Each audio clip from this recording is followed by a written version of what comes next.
The 15-Point Plan is part of the Win, Make, Give podcast network.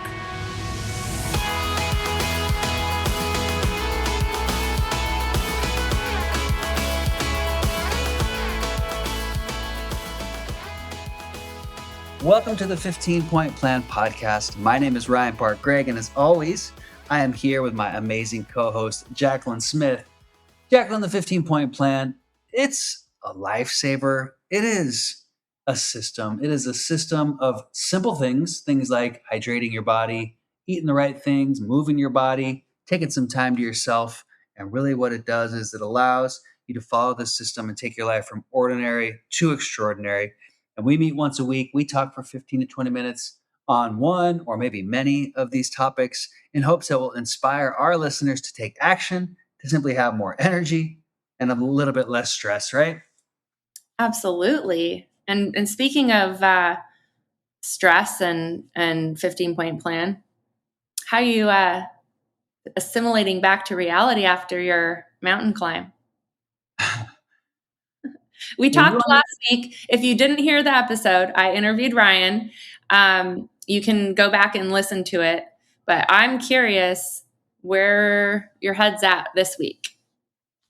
Did you hear me and Ben talk about it on Monday? I did. Well, then you have an idea, but I guess our listeners wouldn't have heard that. But I was having a very hard time, Jacqueline, actually. I know. In all honesty and transparency, which is a great segue, and I'll come back to it, but it's a great segue into our conversation today about goals. Mm-hmm. But I was, as I have tended to do sometimes in the past, I was really beating myself up for what I felt like was a failure or a lack of results. And thankfully, I have some very supportive people in my life. And it took me maybe actually about a week to realize I didn't actually fail at anything. I just set a very, very, very high bar. Mm-hmm. And I didn't complete a part of it, but I did complete some pretty amazing things still. And I actually achieved one of the things I realized 2 days ago was, why am I beating myself up? I 100% achieved my dream. My dream was to never set a world record. My dream was to climb the tallest mountain in the world. And I did that. Seriously. And I had a cool opportunity to do something in addition to that. And that cool opportunity, which was a really, really insane challenge, cast a shadow over the thing that I did like just a couple days before that. So yeah, I was having a really hard time. And it's a really great example of how the 15-point plan, Ben created this to get you out of a rut. And I was quickly in a rut. I downward spiraled within a week very, very fast. And I'm thinking, I woke up a few days ago and I just thought, what can I do to get out of this? And I was like, dude, start moving your body. Dude, get back on your hydration. And I realized oh yeah, the 15-point plan, follow the system. And it took about 3 days to feel really, really good again. And segueing with that, today we're talking about goals because today is day 1 of quarter 2, meaning where are we at with our goals for the year? And one of the things I had to remind myself was in climbing mountains or setting goals, it's often not about the actual goal itself, but the person you got to become along the way. And so today we want to talk about goals. We want to maybe do a little bit of an audit of our first quarter of 2026, right? Whether that's in business or in our health and wellness. Yeah, I think it's important to do an audit of all of the areas that are important to you in your life. Your health, your finances, your relationships, right? Spiritual life. And so I think it's really important to take time to pause and see where are we at. I know a lot of people, they don't want to do the pause and look at where they're at. It's uncomfortable. Especially if you're not where you want to be. I think it's more fun when you are on track or ahead of where you thought you would be at any given point. But I notice this in coaching a lot of agents in real estate that sometimes we don't want to look. We don't want to jump on the scale. We don't want to take our measurements. We don't want to look at our sales dashboard because we are afraid of how that's going to make us feel. And Brendan Burchard, we were just on a call with him, some of us that are part of Place, our company today. We got to be on a call with Brendan. And one of the things that they said on the call was that outcomes are just data. They're not identity. And if we aren't careful, we start tying our identity to an outcome.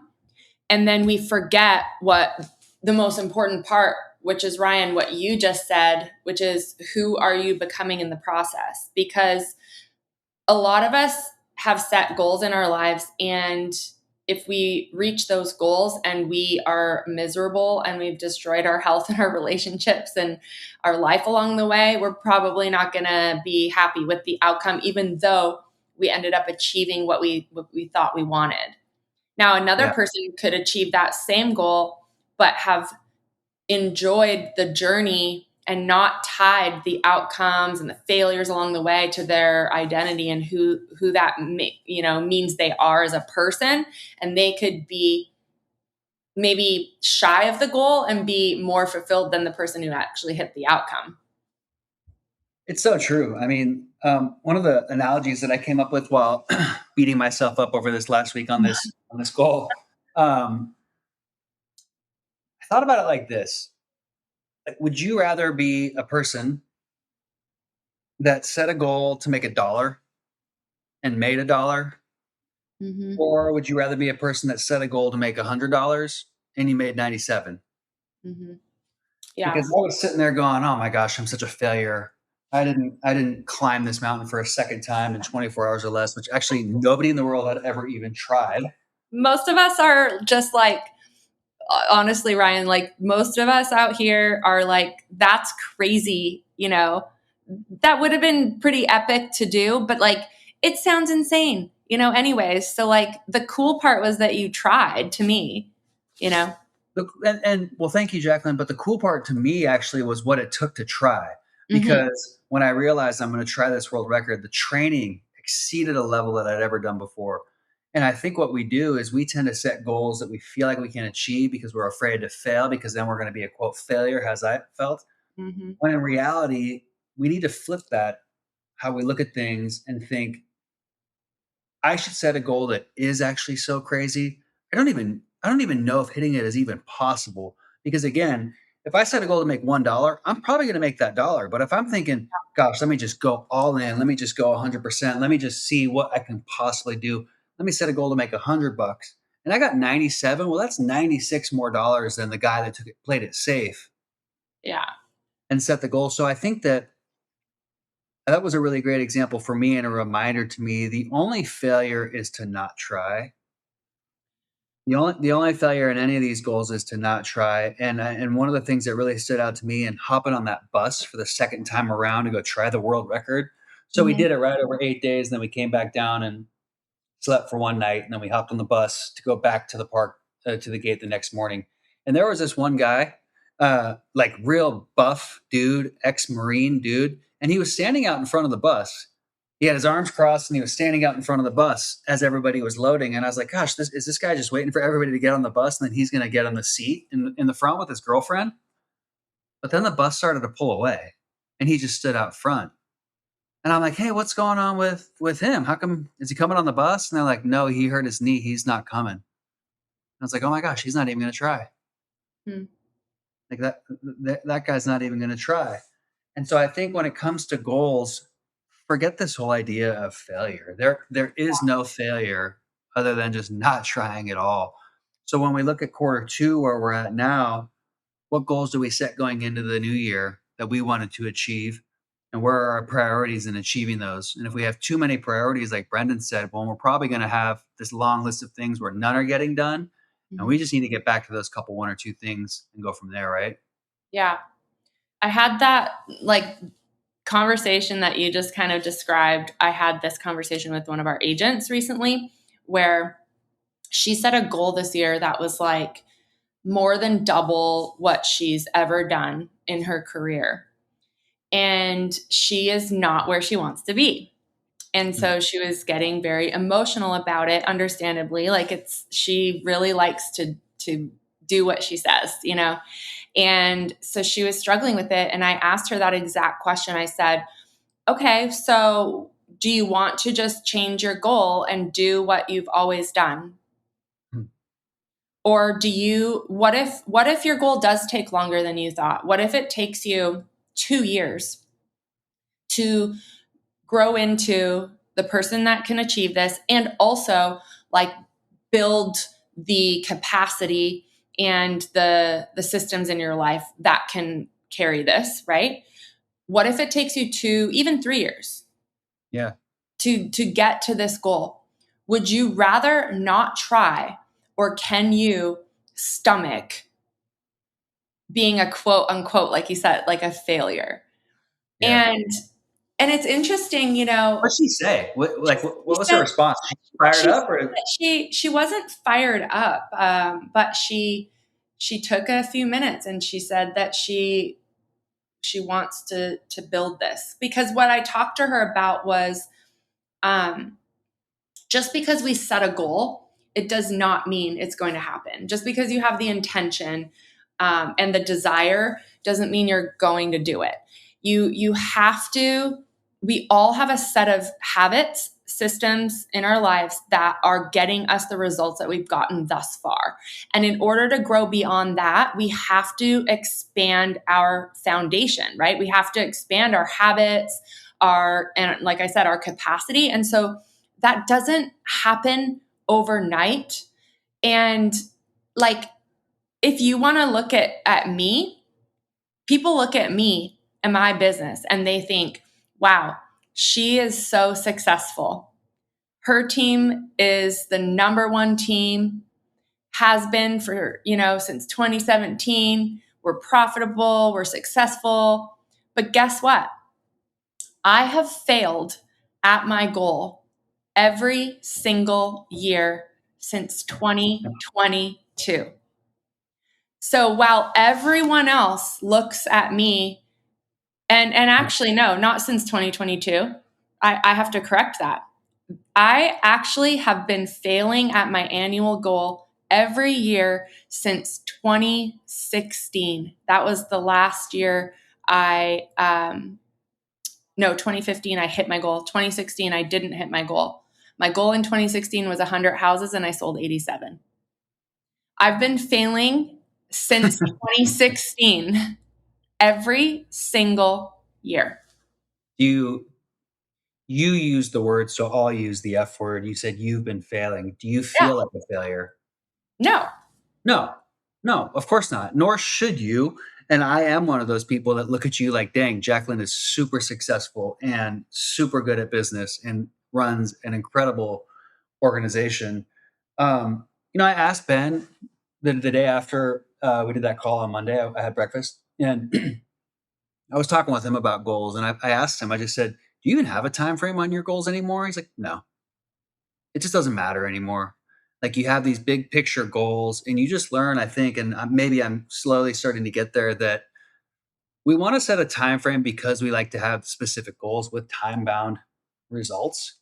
Mm-hmm. But you got to also be okay, like you said. If you wanted to do it in a year, but it took you 2 years, would you be mad if that Yeah. goal was worth it? No, you probably wouldn't. And what's 2 years in the big picture of things? And so having time frame on certain goals is probably a good idea. But our bigger picture goals, I think we need to give up on this idea of like it needs to happen in this amount of time. What needs to happen is you need to just keep changing and evolving until that goal happens. And I Mm-hmm. love Ben's quote, or maybe he stole it from somebody. We think change is scary, but what's really scary is waking up in 5 years in the exact same place. Absolutely. You know what, Mr. Kinney, if you are listening to this, Oh, Ben listens to every one of our shows. Yeah, Ben listens to every. He told me. Yeah. Okay, he does?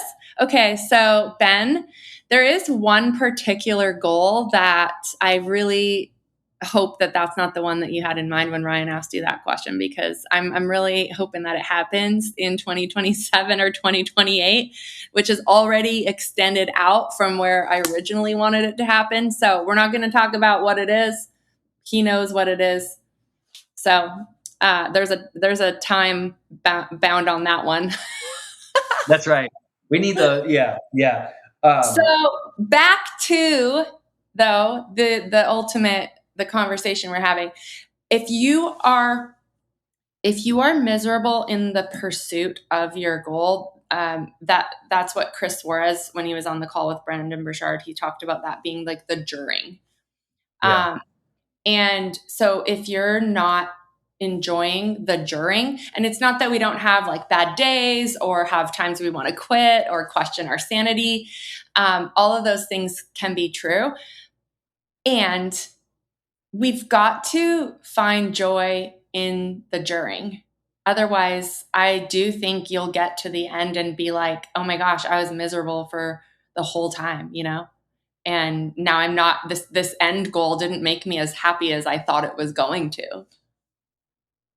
So the goals often won't. And I think we all know that when we've shot to get a goal, whether it's an income goal or a transaction count goal or a car or a house or something or whatever, we know that the goal isn't going to give us that happiness that we thought it would the whole time we worked towards it. The happiness is going to come in the pursuit of that and becoming that person that we need to, and changing ourselves and changing our identity to become the person that would be worthy of earning those things. That's where the true joy and happiness comes from. And I think what you're saying is finding the joy and the peace in every day, whether it's a couple days or a couple years between the time you set that goal and the time you achieve it. Because if you have a little bit of fun while you do it and you find a little bit of joy while you do it, your whole life actually becomes better in the process, doesn't it? Yeah, I want to have a lot of fun and a lot of joy, not just a little. I think like I sometimes come back to this when I get discouraged. Like I remember when Phil and I, my husband Phil, we had a goal collectively to make $4,000 per month. And so that's $48,000 per year. That was when we first got married. That was our goal. And that seemed like, oh my goodness, that would solve like all of our problems, Right.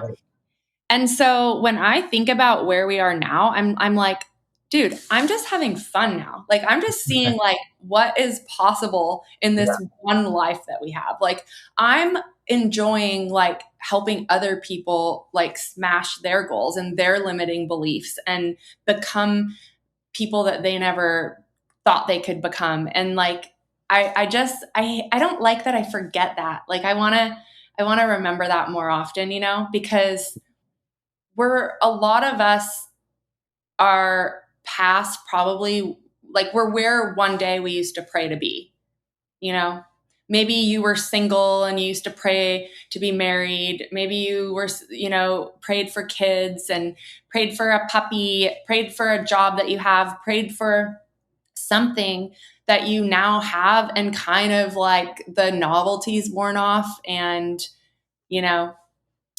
it's good to remember like life without joy, like what are we even doing? So like, let's have fun and like not take ourselves so seriously. What I'm hearing you say, and I think maybe a way to wrap this one up is like a 2-step process to life. Number 1, have fun along the way. And number 2, just remember the only failure is to not try. Yeah. So if we shoot for some big goals, they might not happen overnight. They might not happen in a year. But if you're having fun along the way and you keep chipping away towards that and you keep working on the person you got to become, eventually they're going to come. Eventually those goals will come. Mm-hmm. And if you have fun while you're doing it and you spread and bring joy to the world while you're doing it, what more can we ask for? Then you got to look up every once in a while and look back on yourself last year and 5 years and 10 years ago and remind yourself, I used to have this goal to make X amount of money in 1 year that now I'm making in 1 month. Yeah. Amen. And then give yourself a pat on the back and frickin' keep going. Amen to that. Love it. Awesome, well, Jacqueline. Yeah. If you have a goal and you're behind, I hope this encouraged you. We still have 75% of the year left. So much time, and yet so little time. Remember, have fun and enjoy the ride, because tomorrow's not guaranteed. So we love you and thank you for listening, and we'll catch you on the next episode. Bye, everyone. Bye, everyone.